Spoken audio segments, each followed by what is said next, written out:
ಎಷ್ಟು ವರ್ಷದಿಂದ ಈ ಇಂಡಸ್ಟ್ರಿಯಲ್ಲಿ ಇದ್ದೀರಾ? ಡಿಗ್ರಿ ಆಯ್ತು. ಡಿಗ್ರಿ ಮಾಡ್ತಾನೆ ನಾನು ಅಲ್ಲಿ ನಮ್ಮ ಕೊಡಗಿನ ಕೆಲವು ಸ್ಥಳೀಯ ಚಾನೆಲ್ಗಳಲ್ಲಿ ವಾರ್ತೆ ಓದಕ್ ಶುರು ಮಾಡಿದೆ. ವಾಯ್ಸ್ ಓವರ್ಸ್ಗಳು ಕೊಡಕ್ ಶುರು ಮಾಡಿದೆ. ಅದಕ್ಕೆ ನಾವು ವಾರ್ತೆ ನ್ಯೂಸ್ ಓದ್ತಾ ಇದೀವಿ ಅಂದ್ರೆ ಅದಕ್ಕೆ 100 ರೂಪಾಯಿ, 50 ರೂಪಾಯಿ ಎಲ್ಲ ಕೊಡೋರು. ಸೊ ಅದು ಹೆಂಗೂ ಖರ್ಚಿಗಾಗ್ತಾ ಇತ್ತು. ಸೊ ಹೋಗಿ ಓದ್ತಾ ಇದ್ವಿ. ಅಂಡ್ ಇನ್ನು ಮಾಸ್ಟರ್ಸ್ಗಿಂತ ಮಂಗ್ಳೂರ್ಗೆ ಹೋದೆ ನಾನು. ಮಂಗ್ಳೂರ್ಗೆ ಹೋದಾಗ್ಲೂ ಕೂಡ ಅಲ್ಲಿದ್ದಂತಹ ಲೋಕಲ್ ಚಾನೆಲ್ಗಳಲ್ಲಿ ಕೆಲಸ ಮಾಡೋದಕ್ಕೆ ಶುರು ಮಾಡಿದೆ. ಸೊ ಅಲ್ಲೂ ಕೂಡ ಒಂದಷ್ಟು ಹಣ ಕೊಡ್ತಾ ಇದ್ರು. ಅದು ನಮಗ್ ಖರ್ಚಿಗಾಗ್ತಿತ್ತು ಅನ್ನೋ ಕಾರಣಕ್ಕೆ ಹೋಗ್ತಾ ಇದ್ದೆ. ಸೊ ನನ್ನ ಹತ್ತತ್ರ ಒಂದು 15 ವರ್ಷದ ಜರ್ನಿ ಅಂತಾನೆ ಹೇಳ್ಬಹುದು. ಇವಾಗ ಹೊಸದಾಗಿ ಹುಡುಗಿರು ಯಾರಾದ್ರೂ ಈ ಫೀಲ್ಡ್ ಬರ್ಬೇಕು ಅಂದ್ರೆ ಅವ್ರಿಗೆ ಏನ್ ಹೇಳಕ್ ಇಷ್ಟಪಡ್ತೀರಾ? ಬಿಕಾಸ್ ಐ ಥಿಂಕ್ ಈ ಫೀಲ್ಡ್ ಅಲ್ಲಿ ತುಂಬಾ ಚಾಲೆಂಜಸ್ ಕೂಡ ಇದೆ. ನೀವು ಇನ್ ಹೌಸ್ ಕೂತ್ಕೊಂಡು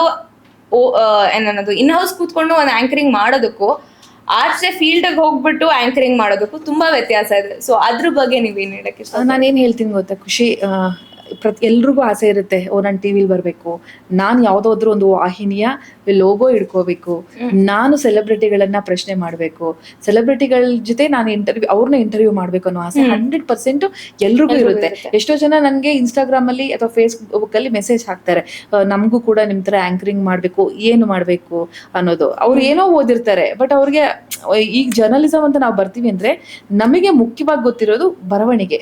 ಆ ಬರವಣಿಗೆ ಗೊತ್ತಿಲ್ಲದೆ ನಾನು ಬಂದು ಬರೀ ಮೈಕ್ ಹಿಡ್ಕೊಂಡು ಮಾತಾಡ್ತೀನಿ ಅಂದ್ರೆ ಅದು ಖಂಡಿತ ಆಗೋದಿಲ್ಲ. ಸೊ ಬರುವವರೆಲ್ಲರೂ ಕೂಡ ಜರ್ನಲಿಸಂ ಮಾಡ್ತೀವಿ ಅಂದ್ರೆ ಒಂದು ಆರ್ಟಿಕಲ್ ಬರೆಯಕ್ ಗೊತ್ತಿರ್ಬೇಕು. ಯಾವ್ದಾದ್ರು ಒಂದು ಏನೋ ಒಂದು ಕಾರ್ಯಕ್ರಮಕ್ಕೆ ಹೋಗಿದೀವಿ ಅಂದ್ರೆ ಅದನ್ನ ಹೇಗೆ ರಿಪೋರ್ಟಿಂಗ್ ಮಾಡ್ಬೇಕು, ಅದ್ರಲ್ಲಿ ಆ ಸೆಲೆಬ್ರಿಟಿಗಳು ಮಾತಾಡುವಂತ ಅಂಶ ಹೇಗೆ ಬ್ರೇಕಿಂಗ್ ನ್ಯೂಸ್ ಆಗುತ್ತೆ, ಅದನ್ನ ನಾವು ಹೇಗೆ ಸುದ್ದಿ ಮಾಡ್ಬೇಕು ಅನ್ನೋದು ಗೊತ್ತಿರ್ಬೇಕು. ಸುಮ್ನೆ ಲೋಗೋ ಹಿಡ್ಕೊಂಡು ಬಂದು ಶಿಸ್ತಿಲ್ಲದೆ ಅಶಿಸ್ತು ರೀತಿ ತೋರಿಸ್ಕೊಂಡು ಸೆಲೆಬ್ರಿಟಿಗಳಿಗೆ ಏನೋ ಪ್ರಶ್ನೆಗಳನ್ನ ಕೇಳೋದು. ಎಷ್ಟೋ ಜನ ಹೇಳ್ತಾರೆ ನನ್ಗೆ, ಮೊನ್ನೆ ಕೂಡ ಯಾರೋ ಒಬ್ರು ದೊಡ್ಡ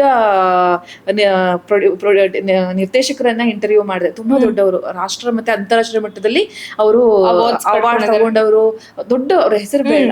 ಸೊ ಅವ್ರು ಮಾತಾಡ್ತಾ ಹೇಳ್ತಾ ಇದ್ರು, ನೀವು ನೋಡಿ ನನ್ ಇಷ್ಟು ಚೆನ್ನಾಗಿ ನನ್ನ ಬಗ್ಗೆ ತಿಳ್ಕೊಂಡ್ ಬಂದಿದ್ದೀರಾ, ಎಲ್ಲಾ ಗೊತ್ತು ನನಗೆ, ನನ್ನ ಫಸ್ಟ್ ಸಿನಿಮಾದಿಂದ ಕೊನೆ ಸಿನಿಮಾ ತನಕನು ನೀನು ಅಷ್ಟು ಡೀಟೇಲ್ ಆಗಿ ತಗೊಂಡಲ್ಲ.